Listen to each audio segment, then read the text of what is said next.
I'm here tonight to pay tribute to two men who have changed my life and the life of this country, Barack Obama and Edward M. Kennedy. Their stories are very different, but they share a commitment to the timeless American ideals of justice and fairness, service and sacrifice, faith and family. Leaders like them come along rarely, but once or twice in a lifetime, they come along just when we need them the most. This is one of those moments. As our nation faces a fundamental choice between moving forward or falling farther behind, Senator Obama offers the change we need. Everywhere I go in this country, people tell me that Barack Obama is making them feel hopeful the way they did when my father was president. It's partly the words he uses, words that remind us that we are all in this together and that we each have something to contribute to this country that has given us so much.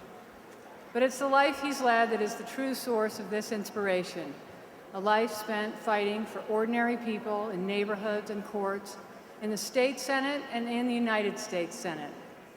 I've never had someone inspire me the way people tell me my father inspired them, but I do now. Barack Obama.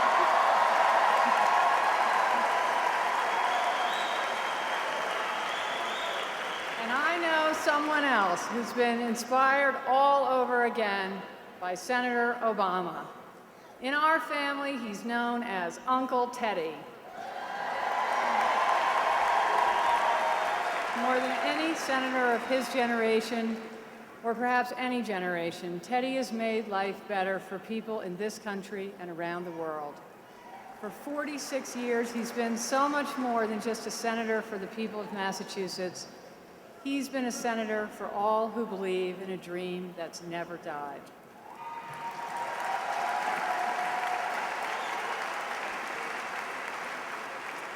If you're no longer being denied a job because of your race, gender, or disability, or you've seen a rise in the minimum wage you're being paid, Teddy is your senator too.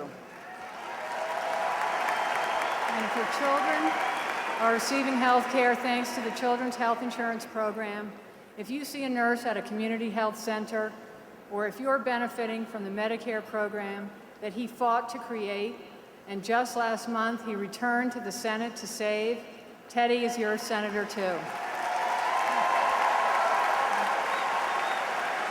If your child is getting an early boost in life through Head Start, or attending a better school, or can go to college because a Pell Grant has made it more affordable, Teddy is your senator too.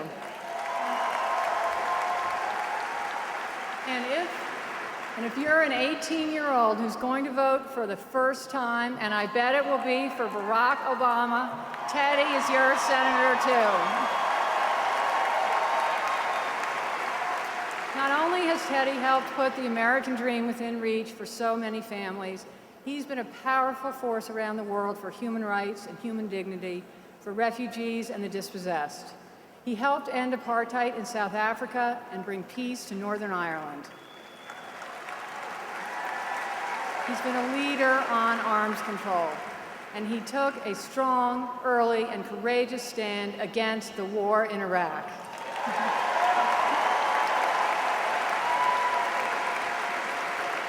He's a man who always insists that America live up to her highest ideals, who always fights for what he knows is right, and who is always there for others. I've seen it in my own life.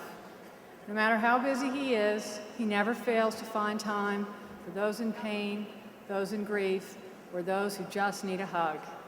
In our family, he's never missed a First Communion, a graduation, or a chance to walk one of his nieces down the aisle. He has a special relationship with each of us. And his 60 great nieces and nephews all know that the best cookies and the best laughs are always found at Uncle Teddy's. Whether he's teaching us about sailing, about the Senate, or about life, he has shown us how to chart our course, take the helm, and sail against the wind. And this summer, as he faced yet another challenge, he and Vicki have taught us all about dignity, courage, and the power of love. In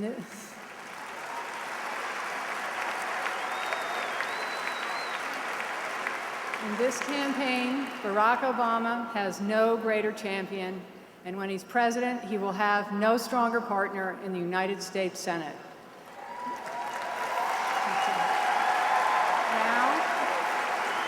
Now it is my honor to introduce a tribute to Senator Edward M. Kennedy.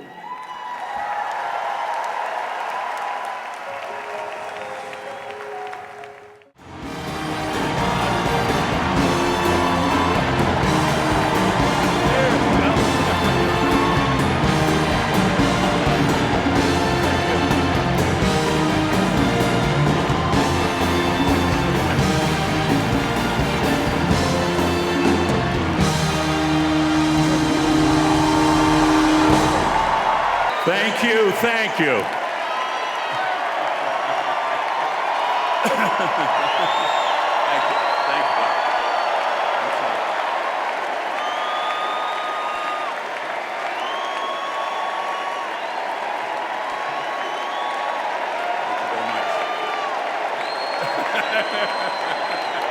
Thanks very much. Hey, Jim. Thank you. Thank you. Thank you, Caroline. My fellow Democrats, my fellow Americans, it is so wonderful to be here.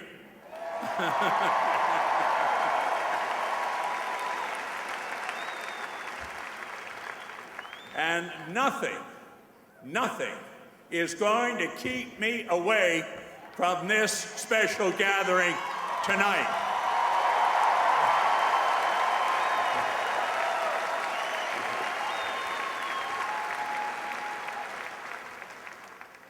I have come here tonight to stand with you, to change America, to restore its future, to rise to our best ideals, and to elect Barack Obama President of the United States.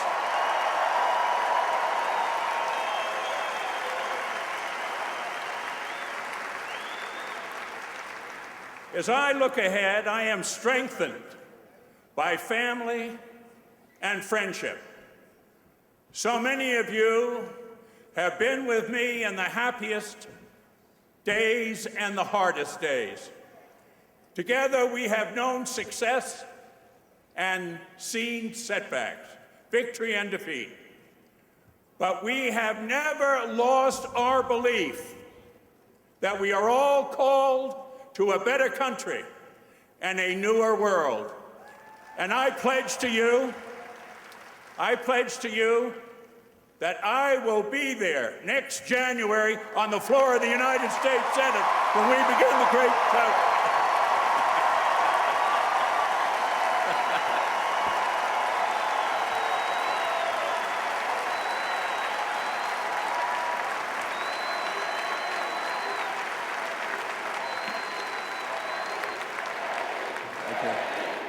Thank you very much. Thank you. Thank you. Good.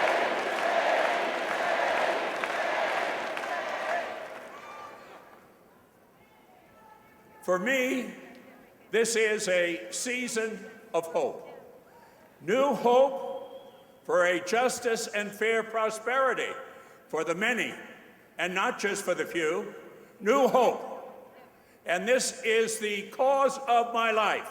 New hope that we will break the old gridlock and guarantee that every American, North, South, East, West, young, old, will have decent, quality health care as a fundamental right and not a privilege.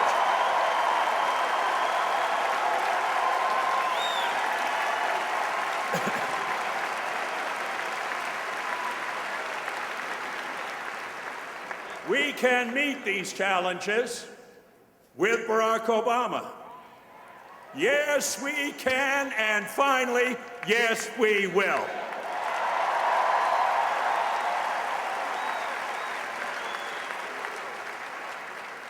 Barack Obama will close the book on the old politics of race, gender, and group against group, and straight against gay.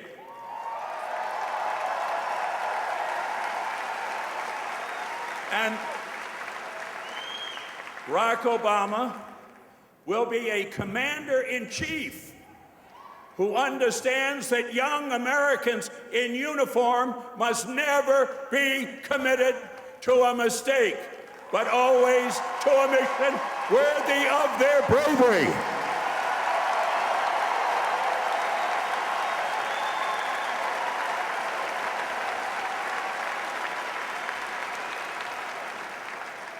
We are told that Barack Obama believes too much in an America of high principle and bold endeavor. But when John Kennedy thought of going to the moon, he didn't say, "It's too far to get there. We shouldn't even try." Our people answered his call and rose to the challenge. And today, an American flag still marks the surface of the moon.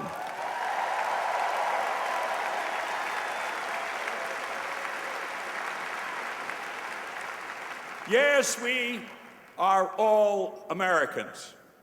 This is what we do. We reach the moon. We scale the heights. I know it. I've seen it. I've lived it. And we can do it again.